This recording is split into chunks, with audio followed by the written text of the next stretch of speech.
whispers of Leadville. In the late 19th century, the American West was a land of boundless promise and brutal reality. Empires rose and fell with the strike of a pickaxe, fortunes were made and lost in the blink of an eye.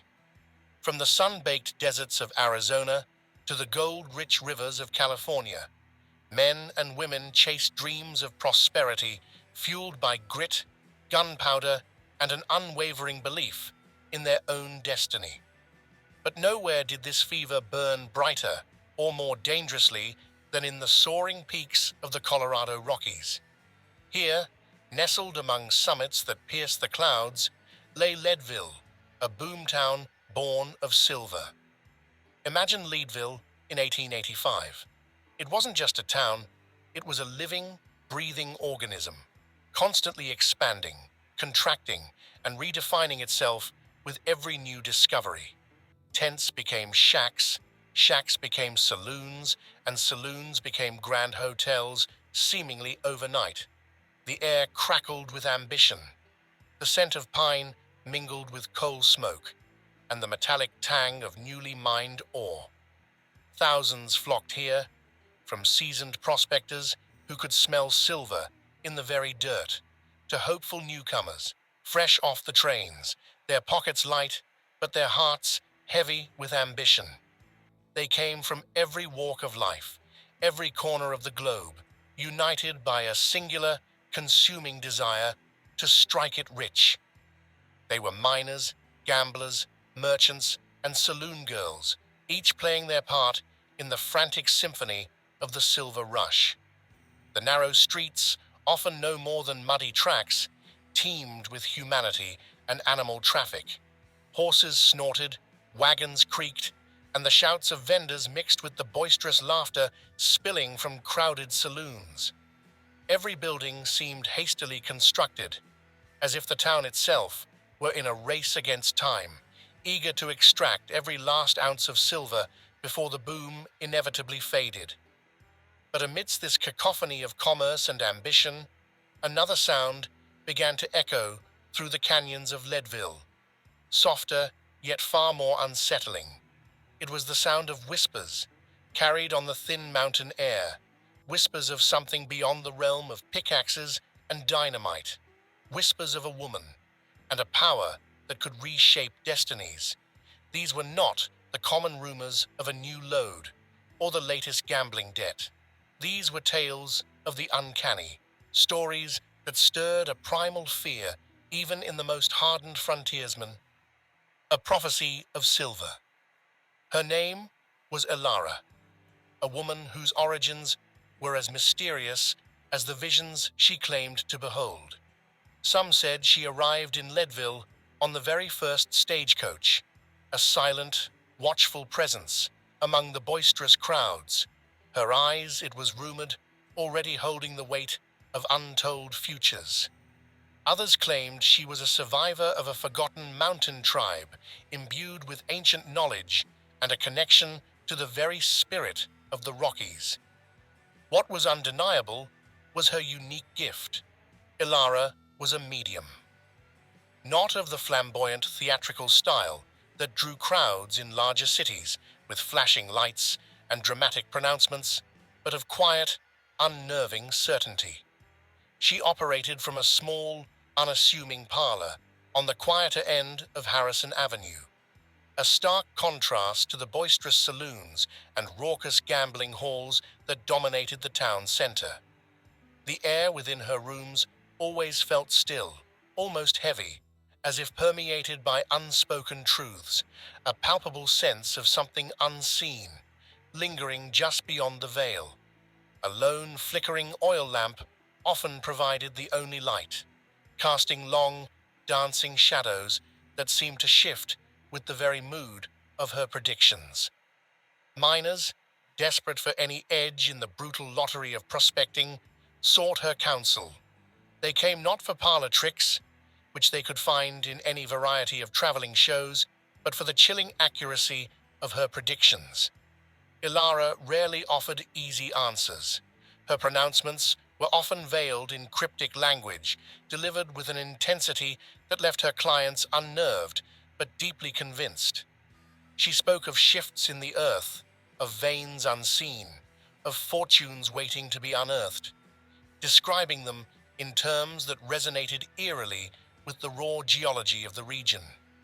Her reputation grew not from clever deception, but from an undeniable, terrifying habit of her visions coming true. A prospector, told to dig where the water sings to the stone, found a rich vein beneath a hidden waterfall precisely as described.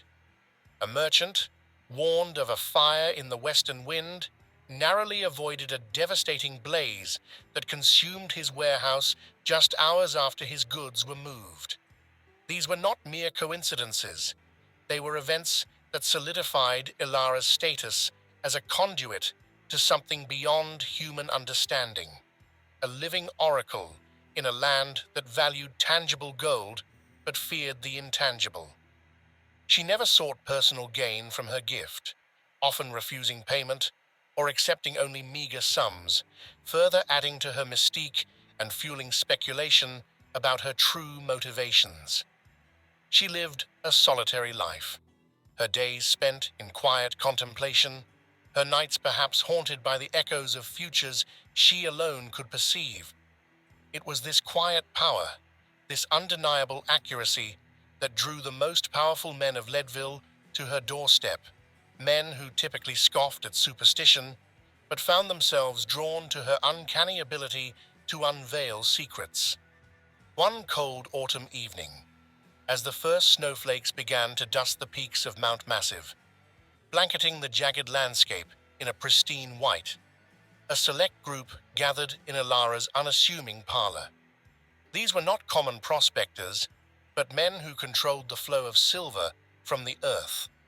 Prominent mine owners like Arthur Finch, whose holdings stretched across entire valleys, powerful investors like Silas Thorne, whose word could make or break a mining venture, and shrewd businessmen who had built empires on the back of Leadville's boom. They were men of immense means, their fortunes already staggering, their private trains and grand mansions testaments to their success, but driven by an insatiable, almost pathological hunger for more. They sought the location of a legendary silver vein, a mythic lode whispered about in every tavern and assay office, a deposit so rich it promised to dwarf all previous strikes, making even the famous Little Pittsburgh discovery seem insignificant. For generations, this phantom vein, known only as the Veiled Mother, had eluded every search party, every geological survey, becoming the ultimate prize, the white whale of the Colorado mining world. It was rumored to lie hidden in some forgotten canyon, its riches guarded by the very mountains themselves, waiting for the chosen few. Elara, dressed in simple dark clothing that seemed to absorb the dim light, sat opposite them, her eyes distant, unfocused, as if already gazing into another realm. The air in the room grew heavy, oppressive, the flickering oil lamp casting dancing shadows on the walls that seemed to writhe and stretch like unseen entities. She entered a deep trance, her breath growing shallow, almost imperceptible, her body rigid and still. Then her voice, usually soft and melodious, became resonant, otherworldly, a low hum that seemed to vibrate through the very floorboards, as if spoken by forces far older than herself. She described a location with astonishing, almost terrifying precision. A forgotten canyon, where the twin spruces stand sentinel over a hidden spring, their gnarled forms like ancient guardians. South of the peak, the Utes called Sleeping Giant, beyond the White River Divide, high in the Mosquito Range, where the earth bleeds silver, a vein as pure as a maiden's tears. She spoke of silver, enough to make kings weep, a vein so vast it would redefine wealth itself, making paupers into potentates overnight. But then, as abruptly as she had begun, her voice dropped to a chilling whisper, barely audible above the faint crackle of the fire in the hearth. Those who seek it will find only shadows. The silver is cursed. It demands a price, a life for every ounce. The men, their minds already envisioning mountains of glittering ore, the clink of coins, the expansion of their empires, dismissed her warning as the ramblings of an exhausted seer, the usual dramatic flair. They saw only the promise of silver, heard only the beckoning call of a fortune beyond their wildest dreams. They were blinded by an unholy combination of greed and certainty, a certainty that would soon unravel into terror, an ironic twist of fate for those who believed they controlled their own destinies.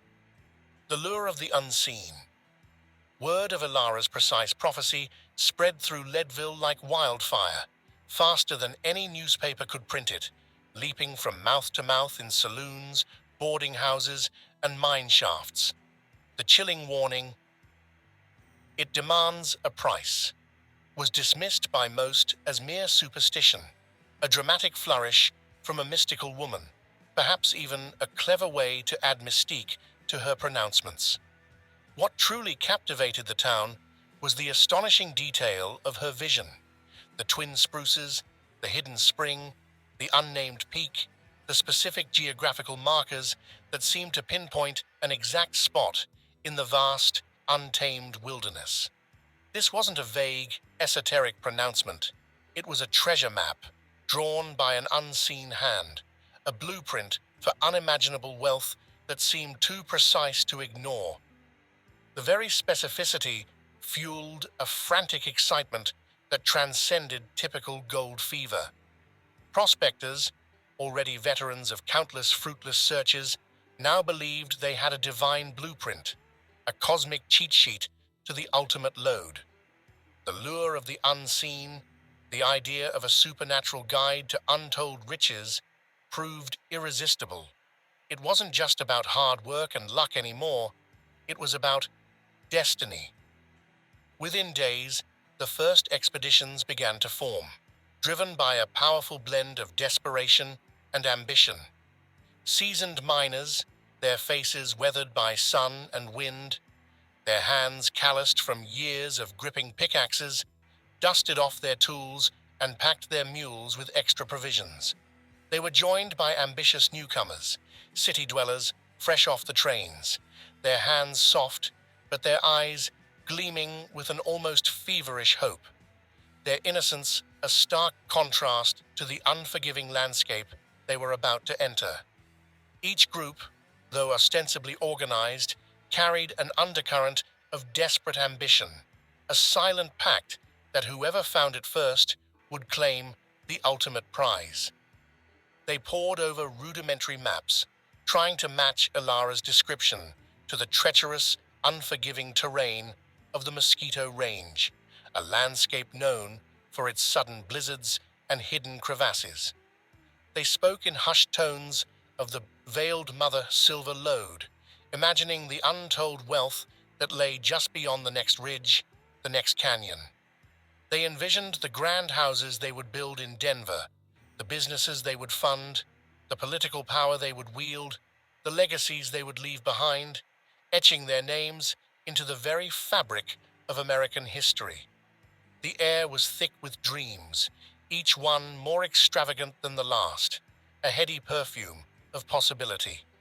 They believed they were on the cusp of the greatest silver strike in Colorado history, a discovery that would make all previous finds pale in comparison, securing their place in the annals of frontier legends.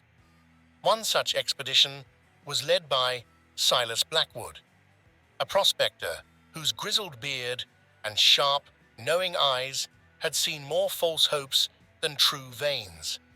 Silas was a pragmatic man, a skeptic by nature, his belief resting firmly in hard work and geological fact, but even he couldn't deny the uncanny accuracy of Elara's past predictions. He assembled a small, hand-picked crew. Jeben, a a powerful man with a booming laugh and a reputation for being able to move mountains with sheer will.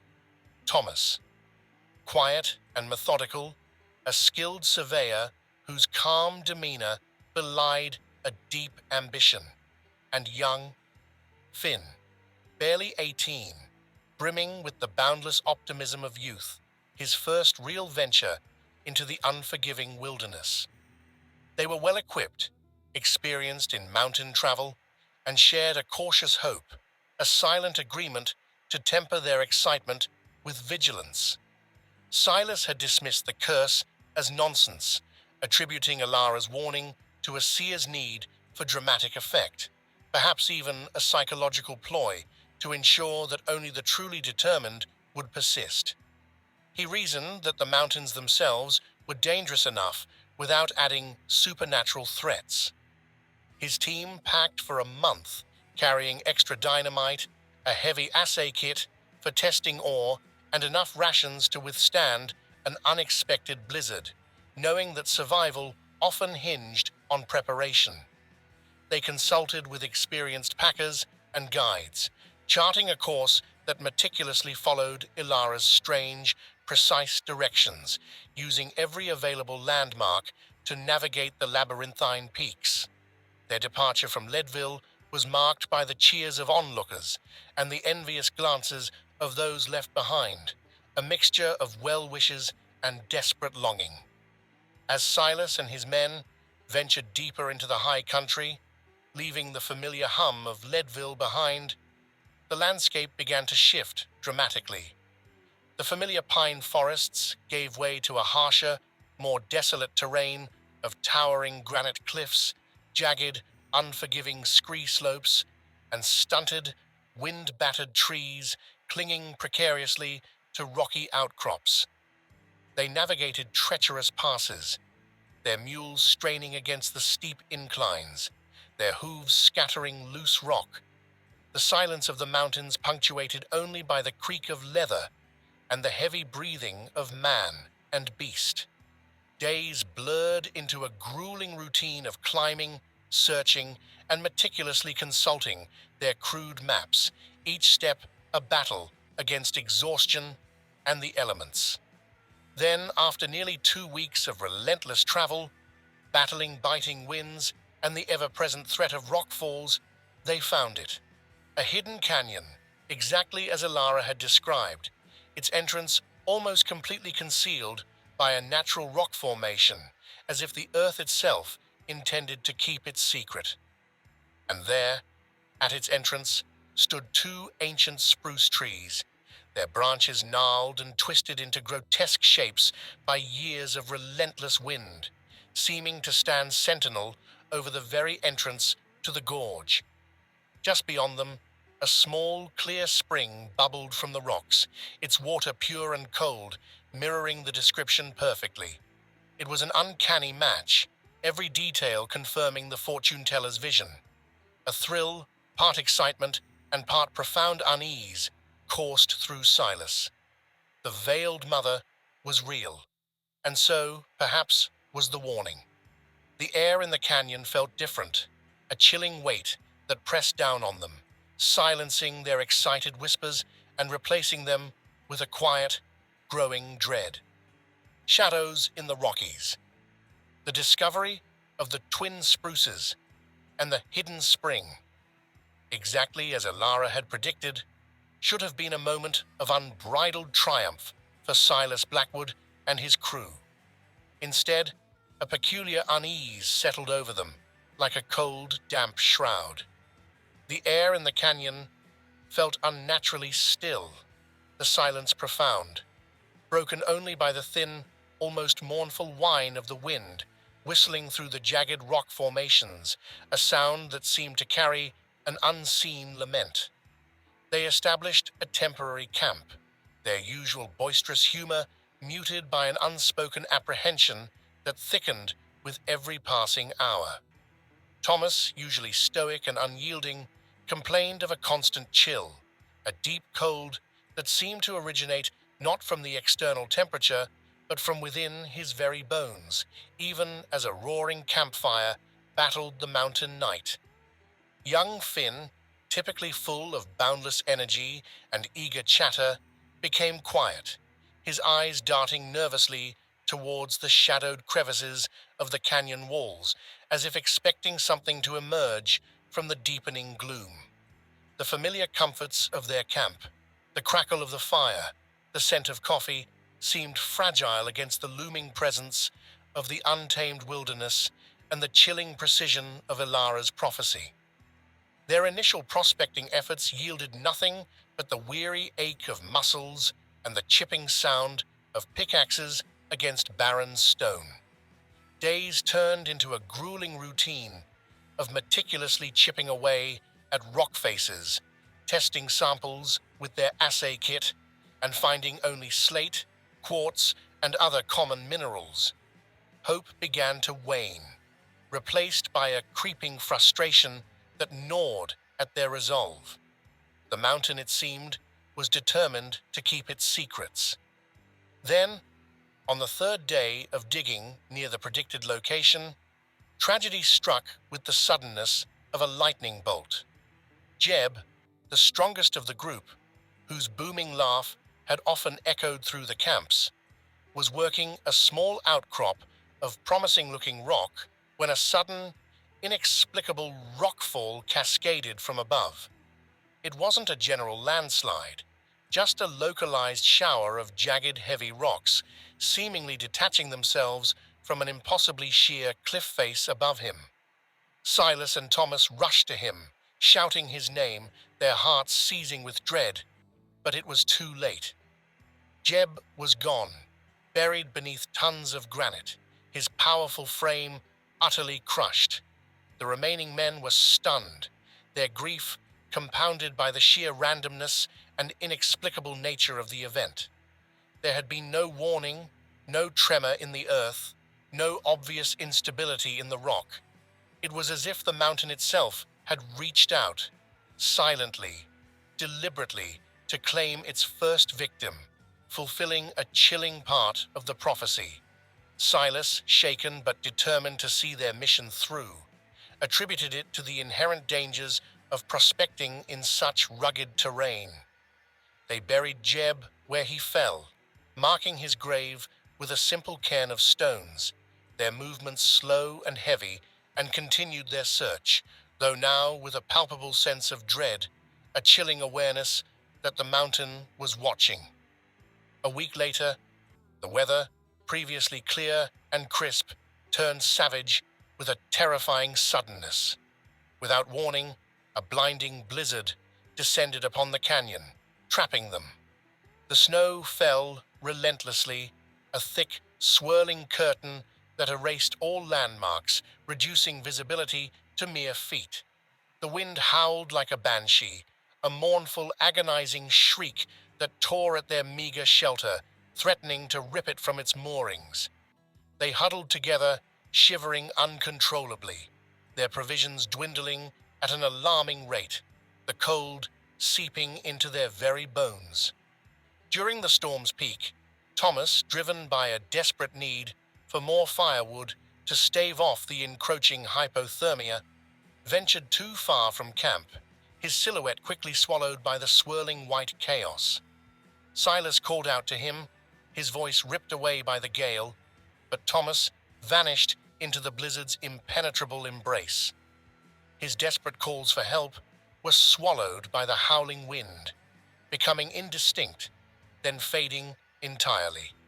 They searched for hours after the storm finally abated, their bodies aching, their hopes fading, but found no trace of him, no discarded tools, no footprints, no sign that he had ever existed.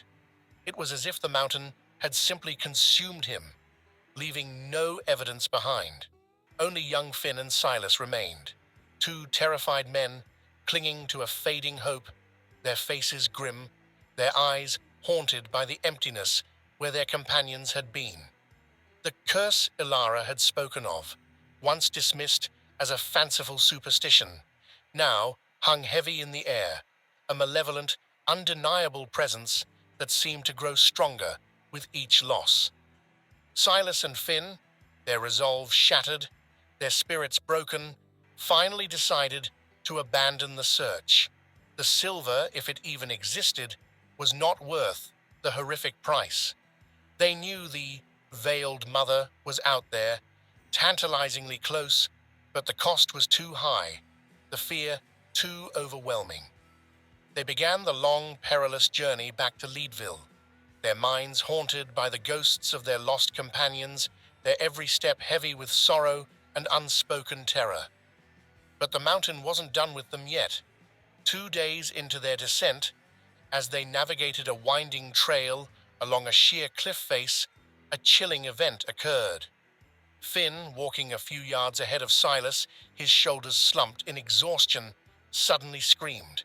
It wasn't a cry of pain, but of pure, unadulterated terror, a primal sound that tore from his throat. Silas rushed forward, his heart pounding, but Finn had stumbled, falling headlong down a shallow incline, his body twitching convulsively. When Silas reached him, the young man was dead, his eyes wide and staring, his face contorted into a mask of unspeakable fear, as if he had witnessed something truly horrifying in his final moments. There was no visible injury, no sign of a fall that would explain such a swift, horrifying demise.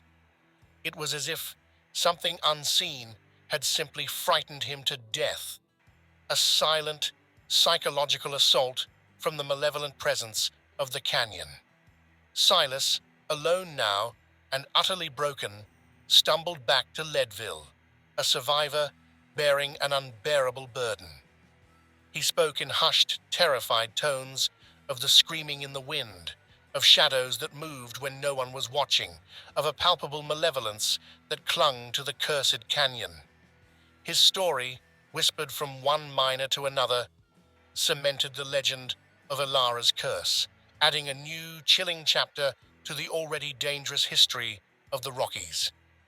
Other expeditions, equally determined and equally doomed, followed in the wake of Silas's harrowing tale, drawn by the insatiable lure of the veiled mother. One group, composed of 3 brothers from Missouri, known for their unwavering loyalty to each other, was found frozen solid weeks later, huddled together in a shallow cave, their faces serene, almost peaceful, despite the lack of cold weather injuries or any signs of a struggle. It was as if they had simply fallen asleep and never woken, despite the frigid temperatures. Another, a party of seasoned prospectors from California, veterans of countless gold fields, vanished without a trace, leaving behind only their camp, a half-eaten meal on a rustic table, and tools laid out as if they had just stepped away for a moment. Search parties found no discarded tools, no footprints leading away from the site, nothing to indicate what had happened to them. It was as if the earth had simply swallowed them whole, leaving no ripple. The pattern was horrifyingly consistent. Those who sought the veiled mother met sudden, inexplicable ends. Some died from apparent accidents, others vanished without a trace, and a few were found with expressions of sheer terror on their faces, though no physical cause of death could be determined by the most experienced doctors. The sheer randomness of the deaths, coupled with the chilling accuracy of Elara's prophecy, sent shivers down the spine of Leadville. The silver, it seemed, was truly cursed, protected by a force beyond human comprehension, a silent guardian demanding a horrific toll. Echoes of a vanished fortune. The veiled mother silver lode was never found. After the string of grim fatalities, each one more inexplicable and terrifying than the last, the canyon described by Elara became a place of dread, an unspoken taboo among the miners of Leadville. No one ventured there, not for silver, not for adventure, not even for the most morbid curiosity. The lure of untold riches had been utterly eclipsed by the terrifying certainty of doom. The story of Elara's curse became a cautionary tale, whispered around campfires in hushed tones and in dimly lit saloons where men drank to forget the horrors they'd heard. It was a stark reminder that even in a land built on ambition and the relentless pursuit of wealth, some prices were simply too high, some treasures too costly to obtain. The very mention of the veiled mother would silence a room, a grim testament to the lives lost and the unexplainable terror that stalked the high peaks. Elara herself remained an enigma. She continued to live in her small parlor on Harrison Avenue, a quiet, almost forgotten figure amidst the town's bustling life, her presence a constant, unsettling reminder of the mystery. She offered no further prophecies of the silver lode, nor did she comment on the tragic expeditions, maintaining a dignified, almost mournful silence. Some whispered that she mourned the deaths, that her profound power came with a heavy burden, a weight of foreknowledge she was powerless to change. Others believed she was a malevolent force, deliberately luring men to their doom, her prophecies a cruel game. Most simply left her alone, respecting, or perhaps fearing, her strange gift and the chilling shadow it cast over the town. Her presence in Leadville became a silent, living monument to the mystery that had unfolded, a constant echo of the fortune that vanished and the lives that were so cruelly lost. The canyon, often shrouded in thick cloud or deep, impenetrable snow for much of the year, remained untouched, a desolate and forbidding testament to the power of a single woman's prophecy. To this day, the legend persists, weaving itself into the very fabric of Colorado's frontier history, a ghostly whisper on the mountain winds. Was it a series of horrific coincidences in an unforgiving landscape, amplified by the superstitions and heightened anxieties of the era? Was it the psychological impact of Elara's warning, a self-fulfilling prophecy leading men to panic and make fatal errors in judgment in the harsh, unforgiving environment, their minds playing tricks on them in the isolation?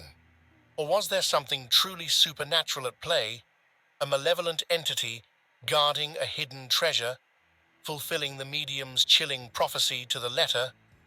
The true nature of the veiled mother and its deadly curse remains an open question.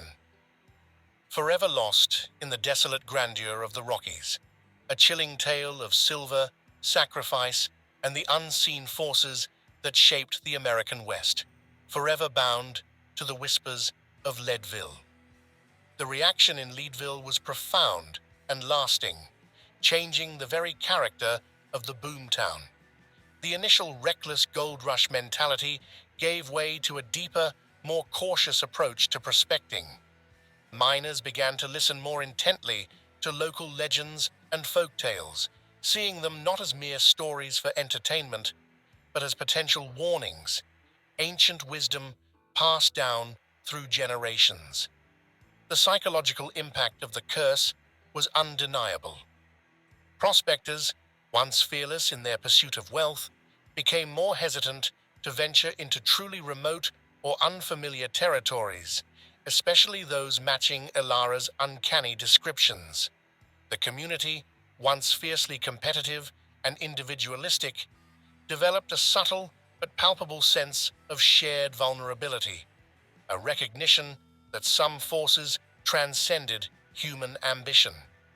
The fortune teller's curse became a permanent thread in the tapestry of Leadville's history, a somber reminder that the West, for all its promise and boundless opportunity, held secrets far older and more dangerous than any man could comprehend, secrets that sometimes demanded a terrifying, ultimate price.